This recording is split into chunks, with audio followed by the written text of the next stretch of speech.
സീത മുറിയിലേക്ക് ചെല്ലുമ്പോൾ അവളെ കാത്തുന്നതുപോലെ ദത്തൻ ബെഡിൽ ഇരിക്കുന്നുണ്ടായിരുന്നു. സീത മുറിയിലേക്ക് പ്രവേശിച്ചതും കത്തുന്ന കണ്ണുകളോടെ ദത്തൻ സീതയെ നോക്കി. ദത്തന്റെ നോട്ടം തന്റെ നേരെയാണെന്നറിഞ്ഞിട്ടും സീത അത് ശ്രദ്ധിക്കാതെ ഡ്രസ്സ് എടുത്ത് ബാത്റൂമിൽ കയറാൻ നിൽക്കുമ്പോഴേക്കും സീതയുടെ കയ്യിൽ പിടിച്ചു വലിച്ചുകൊണ്ട് ചുമരിലേക്ക് ചേർത്തിരുന്നു ദത്തൻ. സീത തന്റെ മുഖത്ത് നോക്കാതെ വേറെ എവിടേക്കോ നോക്കി നിൽക്കുന്ന സീതയെ കണ്ടതും ദത്തൻ ദേഷ്യത്തോടെ വിളിച്ചു. സീത അതിനെ ദത്തന്റെ മുഖത്തേക്ക് നോക്കാതെ ഒന്ന് മൂളി. നീ ഇപ്പോൾ ഒരുപാട് സൂര്യദത്തിനെ എതിർക്കാൻ തുടങ്ങിയിട്ടുണ്ടല്ലോ. ദത്തൻ അവളുടെ മുഖത്തേക്ക് നോക്കിക്കൊണ്ട് ഗൗരവത്തോടെ പറഞ്ഞു. അതിനോടൊപ്പം തന്നെ കയ്യിൽ അമർത്തി പിടിച്ചു. ഞാൻ ആരെയും എതിർത്തിട്ടില്ല, സീത ഉറപ്പോടെ പറഞ്ഞു. പിന്നെ എന്തിനാ നീ ഡൈനിങ് ടേബിളിൽ ഒരു സീൻ ക്രിയേറ്റ് ചെയ്തത്? നല്ല മരുമകളാണെന്ന് കാണിക്കാൻ വേണ്ടിയാണോ അതോ എന്നെ തോൽപ്പിക്കാൻ വേണ്ടിയോ? സീതയുടെ കയ്യിൽ അമർത്തി നെരിച്ചുകൊണ്ട് ദത്തൻ ചോദിച്ചു. ആർക്കു മുമ്പിലും സീതാലക്ഷ്മിക്ക് ഇനി നല്ലവളാകേണ്ട ആവശ്യമില്ല. സ്വന്തം മകന് പോലും വെറുക്കപ്പെട്ടവൾ ഇനി ആർക്കു മുമ്പിലാണ് നല്ലവളാകേണ്ടത്? അത് പറയുമ്പോൾ സീതയുടെ കണ്ണുകൾ നിറഞ്ഞു പോയിരുന്നു. അവൻ നിന്നെ വെറുക്കാൻ കാരണം അവനാണോ സീത? ദത്തൻ പുച്ഛത്തോടെ സീതയെ നോക്കിക്കൊണ്ട് ചോദിച്ചു. അതിന് മറുപടി കൊടുക്കാൻ കഴിയാതെ സീതയുടെ തല താഴ്ന്നു പോയിരുന്നു. പറയ് സീത, അവൻ നിന്നെ വെറുക്കാൻ കാരണം ഞാനാണോ? ദത്തൻ ദേഷ്യം നിയന്ത്രിക്കാൻ കഴിയാതെ ചോദിച്ചു. സീത അതിന് മറുപടി ഒന്നും പറഞ്ഞില്ല. കാരണം സീതയ്ക്ക് അറിയാമായിരുന്നു അഗ്നി തന്നെ വെറുക്കാൻ കാരണം താൻ തന്നെ ആയിരുന്നെന്ന്. സീത ദത്തിന് മറുപടി ഒന്നും കൊടുക്കാതെ മൗനം പാലിച്ചു. നിനക്ക് തന്നെ അതിന്റെ ഉത്തരം അറിയാം. അവൻ നിന്നിൽ നിന്ന് അകന്നിട്ടുണ്ടെങ്കിൽ അതിന്റെ ഉത്തരവാദി നീ മാത്രമാണ്. ദത്തൻ സീതയുടെ കവിളിൽ കുത്തി പിടിച്ചുകൊണ്ട് പറഞ്ഞു. നിന്നെ അവൻ ആവശ്യമുള്ള സമയത്ത് ഒരിക്കലെങ്കിലും നീ അവന്റെ ഒപ്പം നിന്നിട്ടുണ്ടോ? ദത്തൻ ദേഷ്യത്തോടെ ചോദിച്ചു. സീത കരയുകയല്ലാതെ മറുപടി ഒന്നും പറഞ്ഞില്ല. നിനക്കെന്നും നിന്റെ സങ്കടം മാത്രമേ കാണാൻ കഴിഞ്ഞുള്ളൂ സീത. അത് പറയുമ്പോൾ എന്തോ ദത്തന്റെ ശബ്ദം ഇടറിപ്പോയിരുന്നു. അത് കേട്ടതും സീത ഞെട്ടലോടെ ദത്തനെ നോക്കി. ആ കണ്ണിൽ കാണുന്ന കണ്ണുനീർ കണ്ടതും സീതയുടെ നെഞ്ചിൽ മുള്ളു തറക്കുന്നത് പോലെ വേദന തോന്നി. ദത്തൻ സീതയെ ഒന്ന് നോക്കിക്കൊണ്ട് മുറിയിൽ നിന്ന് പുറത്തേക്ക് പോയിരുന്നു. സീത തളർച്ചയോടെ നിലത്തേക്ക് ഇരുന്നു പോയി. അഗ്നിക്ക് താനൊരു അമ്മയായിരുന്നില്ലേ? വിങ്ങുന്ന ഹൃദയഭാരത്തോടെ സീത ഉള്ളാലെ ചോദിച്ചു പോയി.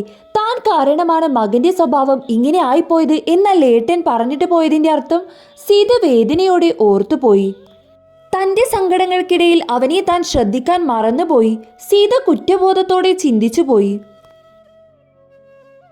ഒന്ന് കളിക്കേട്ടത്തി, എന്തോ ആലോചനയിലിരിക്കുന്ന ശിവയെ തട്ടിക്കൊണ്ട് അപ്പു പറഞ്ഞു. എന്ത്? ശിവൻ എട്ടിക്കൊണ്ട് അവനെ നോക്കി. ഏട്ടത്തി, ഇത് ഏത് ലോകത്താ? ഒരുപാട് നേരമായി വിളിക്കുന്നു. ഇനി ഏട്ടത്തിയുടെ ചാൻസ് ആണ്, കളിക്ക്. ശിവക്കു നേരെ കട്ട കൊടുത്തുകൊണ്ട് ദേവു പറഞ്ഞു. ഞാനില്ല, നിങ്ങൾ കളിച്ചോളൂ, ശിവ വല്ലായ്മയോടെ പറഞ്ഞു. അതെന്താ ഏട്ടത്തി, ഞാൻ ഇപ്പോ ജയിക്കാനായി, ഇത് കഴിഞ്ഞിട്ട് നിർത്താം നമുക്ക്. ദേവു ശിവയെ കളിക്കാൻ നിർബന്ധിച്ചുകൊണ്ട് പറഞ്ഞു. എനിക്ക് വയ്യ മോളെ, തലവേദനയാണ്, നിങ്ങൾ കളിച്ചോളൂ, ശിവ നെറ്റിയിൽ കൈയമർത്തിക്കൊണ്ട് പറഞ്ഞു. ഒരുപാട് നേരം കരഞ്ഞതുകൊണ്ടോ അവൾക്ക് തലവേദനിക്കാൻ തുടങ്ങിയിരുന്നു. ഏട്ടത്തിയെ ബുദ്ധിമുട്ടിക്കേണ്ട ദേവു, ഏട്ടത്തി കിടന്നോട്ടെ, നമുക്ക് ആദ്യം മുതൽ കളിക്കാം. ശിവയുടെ വല്ലായ്മ കണ്ടതും നന്ദു ദേവുവിനെ നോക്കിക്കൊണ്ട് പറഞ്ഞു. ഞങ്ങൾ എന്ന ഹാളിൽ പോയി കളിക്കാം, ലൈറ്റ് ഇട്ടാൽ ഏട്ടത്തിക്ക് ബുദ്ധിമുട്ടാകും. അത് പറഞ്ഞുകൊണ്ട് 3 പേര് റൂമിൽ നിന്ന് ഇറങ്ങിപ്പോയി. ശിവ അതൊന്ന് നോക്കിക്കൊണ്ട് ബെഡിന്റെ അറ്റത്തായി കിടന്നു. ക്ഷീണം കൊണ്ടോ കണ്ണുകൾ പതിയെ അടഞ്ഞ് ഉറക്കത്തിലേക്ക് പോയി. മേലാകെ തണുത്തു കോച്ചുന്നത് പോലെ തോന്നിയപ്പോഴാണ് അഗ്നി പതിയെ കണ്ണുകൾ തുറന്നത്. കുടിച്ചിട്ട് ബാൽക്കണിയിൽ തന്നെയാണ് കിടന്നുറങ്ങിയത് എന്ന് മനസ്സിലായതും പതിയെ എഴുന്നേറ്റ് റൂമിലേക്ക് നടന്നു. കാലുകൾ നിലത്തുറക്കുന്നില്ലെങ്കിലും പതിയെ തപ്പിപ്പിടിച്ച് ബെഡിലേക്ക് കിടന്നു. പിന്നെ കൈകൊണ്ട് ചുറ്റും പരതാൻ തുടങ്ങി. റൂം മുഴുവൻ ഇരുട്ടായിരുന്നു. തിരഞ്ഞത് കാണാതെ വന്നതും ബെഡ് ലാമ്പ് ഓൺ ചെയ്തുകൊണ്ട് അഗ്നി ബെഡിൽ നിന്ന് എഴുന്നേറ്റു. ബെഡിൽ ശിവയെ കാണാതെ വന്നതും അഗ്നിയുടെ നോട്ടം സോഫയിലായി. അവിടെയും അവൾ ഇല്ല എന്ന് കണ്ടതും ബെഡിൽ നിന്ന് എഴുന്നേറ്റിരുന്നു. കണ്ണുകൾ അടഞ്ഞു പോകുന്നുണ്ട്. എങ്കിലും പ്രയാസപ്പെട്ട് വലിച്ചു തുറന്നുകൊണ്ട് ബെഡിൽ നിന്ന് എഴുന്നേറ്റു. ഡോർ ലക്ഷ്യമാക്കിക്കൊണ്ട് നടന്നു. ഒരുപാട് കുടിച്ചതുകൊണ്ട് തന്നെ ഇടയ്ക്ക് വീഴാൻ പോകുന്നുണ്ട്. എങ്ങനെയൊക്കെയോ തപ്പിപ്പിടിച്ച് താഴത്തെ കോണി ഇറങ്ങി. ഹാളിലും സോഫയിലൊന്നും ശിവ ഇല്ല എന്ന് കണ്ടതും അഗ്നി ദേഷ്യത്തോടെ ഹാളിലെ സോഫയിൽ വന്നിരുന്നു. അതിൽ നിവർന്ന് കിടക്കാൻ തുടങ്ങുമ്പോഴായിരുന്നു ഗസ്റ്റ് റൂമിൽ വെളിച്ചം കണ്ടത്.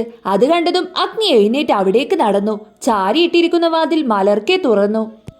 ബെഡിന്റെ ഒരു അരികു പറ്റി കിടക്കുന്ന ശിവയെ കണ്ടതും വിടർന്ന കണ്ണുകളോടെ അഗ്നി അവളുടെ അടുത്തേക്ക് ചുവട് വെച്ചു. ഇടുപ്പിലൂടെ കൈ അരിച്ചു കയറുന്നത് പോലെ തോന്നിയതും ഉറക്കത്തിൽ തന്നെ ശിവ അത് തട്ടി മാറ്റിയിരുന്നു. താൻ ഉയർന്നു പൊങ്ങും പോലെ തോന്നിയതും ശിവ ഞെട്ടിക്കൊണ്ട് കണ്ണു തുറന്നു. തന്നെ ആരോ എടുത്ത് നടക്കുകയാണെന്ന് തോന്നിയതും അലറി വിളിക്കാൻ ഒരുങ്ങി. അപ്പോഴേക്കും അഗ്നി അവളുടെ വായ മൂടിയിരുന്നു. ഞാനാടി, അഗ്നി അവളുടെ ചെവിക്കടുത്തേക്ക് മുഖം അമർത്തിക്കൊണ്ട് പറഞ്ഞു. ശിവയുടെ പിടച്ചിൽ നിന്നുപോയി. കണ്ണുകൾ തുറിച്ച് അവൾ അവനെ നോക്കി. തന്നെ ശ്രദ്ധിക്കാതെ മുമ്പിലോട്ട് ശ്രദ്ധയോടെ നടക്കുന്നവനെ ശിവ നോക്കി. കുടിച്ചത് കൊണ്ട് തന്നെ നന്നായി ആടുന്നുണ്ട്. അവനോടൊപ്പം താൻ നിലത്തേക്ക് വീണു പോകുമോ എന്ന് ശിവ ഭയപ്പെട്ടു. അവൾ അവന്റെ കൈ തന്റെ മുഖത്ത് നിന്ന് തട്ടിത്തെറിപ്പിച്ചു. എന്നെ താഴെ ഇറക്ക്. അഗ്നിയെ നോക്കിക്കൊണ്ട് ശിവ ദേഷ്യത്തോടെ പറഞ്ഞു. നീ എന്റെ കയ്യിലാണ് ഇരിക്കുന്നതെങ്കിൽ നിന്നെ എവിടെ ഇറക്കണമെന്ന് എനിക്കറിയാം. അഗ്നി ചുവന്ന് കലങ്ങിയ കണ്ണുകളോടെ അവളെ നോക്കിക്കൊണ്ട് പറഞ്ഞു. ശിവ അവനെ ദേഷ്യത്തോടെ നോക്കിക്കൊണ്ട് കയ്യിൽ കിടന്ന് കുതറി. പെട്ടെന്ന് ബാലൻസ് കിട്ടാതെ അഗ്നി നിലത്തേക്ക് വീഴാൻ പോയതും ചുമരിൽ പിടിച്ചുകൊണ്ട് താങ്ങി നിന്നു. ശിവയും പേടിച്ചു പോയിരുന്നു. ഒറ്റ സെക്കൻഡിൽ നടന്ന കാര്യം കൊണ്ട് വീഴാൻ പോയപ്പോൾ തന്നെ അവൾ അഗ്നിയുടെ നെഞ്ചിലേക്ക് മുഖം അമർത്തിയിരുന്നു. നെഞ്ചിൽ നിന്ന് മുഖമുയർത്തി അവനെ നോക്കാൻ പോലും അവൾക്ക് പേടിയായി. എന്താടി പുന്നാരമോളെ നീ ചെയ്തത്? അഗ്നി ദേഷ്യത്തോടെ അലറിക്കൊണ്ട് ചോദിച്ചു. അഗ്നിയുടെ ദേഷ്യത്തോടെയുള്ള അലർച്ച കേട്ടതും ശിവയും പേടിച്ചു പോയിരുന്നു. അവന്റെ നെഞ്ചിൽ നിന്ന് മുഖമുയർത്തി നോക്കാൻ പോലും ധൈര്യപ്പെടാതെ അവൾ അങ്ങനെ കിടന്നു. അപ്പോഴും അഗ്നിയുടെ വായിൽ നിന്ന് ദേഷ്യത്തോടെ തെറികൾ വരുന്നുണ്ടായിരുന്നു. ലോക്ക് ചെയ്യടി. കാലുകൊണ്ട് അവരുടെ മുറിയുടെ ഡോർ അടച്ചുകൊണ്ട് ശിവയോട് ദേഷ്യത്തോടെ അലറിക്കൊണ്ട് അഗ്നി പറഞ്ഞു. ശിവ പേടിയോടെ ഡോർ ലോക്ക് ചെയ്തു. അഗ്നി അവളെ പുച്ഛഭാവത്തോടെ നോക്കിക്കൊണ്ട് ബെഡിലേക്കിട്ടു. കണ്ണുകൾ അടഞ്ഞു പോകുന്നുണ്ടെങ്കിലും വലിച്ചു തുറന്നുകൊണ്ട് അഗ്നി അവളെ വിജയ ചിരിയോടെ നോക്കിക്കൊണ്ട് അവളുടെ മുകളിലേക്ക് അമർന്നിരുന്നു. ആ, ശിവ വേദനയോടെ വിളിച്ചുപോയി. അഗ്നി അത് കേട്ടതും അവളുടെ മാറിൽ നിന്ന് മുഖമുയർത്തി അവളുടെ കണ്ണിലേക്ക് നോക്കി. അഗ്നിയുടെ മുഖം തന്നിലേക്ക് താഴ്ന്നു വരുന്നത് കണ്ടതും ശിവ മുഖം തിരിച്ചിരുന്നു. അഗ്നി അത് കണ്ടതും അവളുടെ കവളെ കുത്തിപ്പിടിച്ചുകൊണ്ട് ചുണ്ടിലേക്ക് ചുണ്ടുകൾ ചേർത്തിരുന്നു. ശിവ അവന്റെ നെഞ്ചിൽ കൈവച്ചുകൊണ്ട് തള്ളി മാറ്റാൻ നോക്കി. അഗ്നിയിൽ അത് വാശിയാണ് ജനിപ്പിച്ചത്. അവൻ ഒന്നുകൂടെ കവളിൽ അമർത്തിയതും ശിവയുടെ വായ തുറന്നു വന്നു. അതിലേക്ക് നാവ് കടത്തിക്കൊണ്ട് അവൻ അവളെ വന്യമായി ചുംബിച്ചു. ശിവ എതിർപ്പോടെ അവനിൽ നിന്ന് കുതറാൻ തുടങ്ങി. പക്ഷെ അഗ്നിയിൽ അതെല്ലാം ആവേശം ജനിപ്പിക്കുകയാണ് ചെയ്തത്. അവൻ അവളിൽ ഒന്നുകൂടെ അമർന്നുകൊണ്ട് തൻ്റെ ഭാരം മുഴുവൻ അവളിലേക്ക് അർപ്പിച്ചു. ശിവ അത് താങ്ങാൻ കഴിയാതെ ബെഡിൽ കിടന്ന് പുളഞ്ഞു.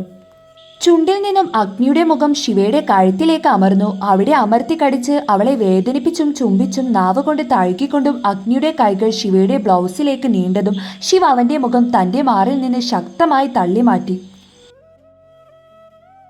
എന്താടി? അഗ്നി കണ്ണുകൾ തുറക്കാൻ പ്രയാസപ്പെട്ടുകൊണ്ട് അവളെ ദേഷ്യത്തോടെ നോക്കിക്കൊണ്ട് ചോദിച്ചു. അവളിലേക്ക് വീണ്ടും അടുക്കാൻ നിന്നപ്പോൾ ശിവ അവനെ തട്ടി മാറ്റിക്കൊണ്ട് ബെഡിൽ നിന്ന് ചാടിയിറങ്ങി. അതൊന്ന് ഞാൻ ശരിക്ക് കണ്ടോട്ടെടി, നീ ഇങ്ങോട്ട് വാ. അവളുടെ അരയിലുള്ള അരഞ്ഞാണത്തിലേക്ക് ചൂണ്ടിക്കൊണ്ട് അഗ്നി പറഞ്ഞു. ശിവ ഞെട്ടിക്കൊണ്ട് താഴേക്ക് നോക്കി. സാരി തോളിൽ നിന്ന് അഴിഞ്ഞുപോയി. താൻ ഇപ്പോൾ അവന് മുമ്പിൽ ബ്ലൗസും പാവാടയും മാത്രം ഇട്ടുകൊണ്ടാണ് മുന്നിൽ നിൽക്കുന്നത് എന്ന് കണ്ടതും വെപ്രാളത്തോടെ കൈകൊണ്ട് മാറുമറച്ചു. അതൊക്കെ ഞാൻ കണ്ടത് തന്നെയല്ലേടി? അവളെ നോക്കി പുച്ഛത്തോടെ അഗ്നി പറഞ്ഞു. ശിവ അത് കേട്ടതും നിലത്ത് കിടന്നിരുന്ന സാരിയുടെ തുമ്പെടുത്ത് വലിച്ചു ചുറ്റിക്കൊണ്ട് ബാത്റൂമിലേക്ക് ഓടിക്കയറി. അവളുടെ ഓട്ടം കണ്ട് അവൻ പൊട്ടിച്ചിരിയോടെ തലയിണയിലേക്ക് മുഖം അമർത്തിയിരുന്നു. ബാത്റൂമിന്റെ ഡോറിൽ ചാരി നിന്നുകൊണ്ട് ശിവ കിതപ്പടക്കി. ശിവയുടെ കണ്ണുകൾ നിറഞ്ഞുപോയി.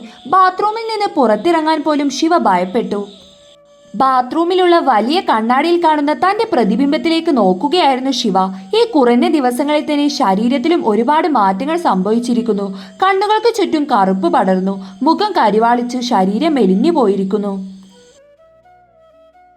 അഗ്നി അവളുടെ ജീവിതത്തിലേക്ക് വരുന്നതിന് മുമ്പുള്ള പോലെ തന്നെയായി പോയിരിക്കുന്നു ശിവ ഇപ്പോൾ. ആ കണ്ണിൽ അഗ്നിയോടുള്ള ഭയമല്ലാതെ മറ്റൊന്നുമില്ല. ശിവ സാരി നേരെ ഉടുത്തുകൊണ്ട് ബാത്റൂമിന്റെ വാതിൽ തുറന്ന് പുറത്തേക്ക് തലയിട്ട് നോക്കി.